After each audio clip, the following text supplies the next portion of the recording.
Importante ang mga color-coded warnings. Mao dapat na masayod sa mga pasabot niini. Mao ba? Ang mga color nga white, blue ug red mao ang gigamit sa NDRRMC aron masukod kung unsa kaandam ang gobyerno inig abot sa mga emergency o mga katalagman.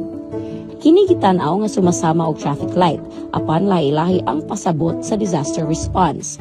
Nagasulti kung kanus-a magbantay, mag-andam o mulihok dayon. Kung white alert, normal pa ang tanan, monitoring lang, pag-check sa communication lines o pag-review sa contingency plans. Kung blue alert, nagpasabot nga duol na ang bagyo o ang peligro. 50% sa personnel kinahanglan mo report o mag-standby. Mag-andam og mga sakyanan, testing sa equipment o koordinasyon sa barangay. Sa blue alert, gikan sa plano sa papel, padulong na sa tinuod nga aksyon. Kung red alert, hapit na gyud ang bagyo o nagsugod na ang baha. 100% sa personnel mo report. 24/7 ang monitoring. Abli na ang evacuation centers ug full operation na ang mga rescuers. Tihok na ang tanan aron magluwas og kinabuhi ug magmintinar sa kalinaw sa mga apektadong lugar.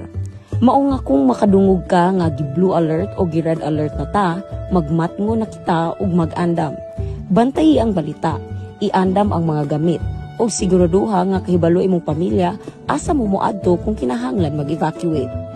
Ang mga kolor sa levels dili lang dekorasyon, timailhan ni sa kahimtang ug kaandam sa tanan.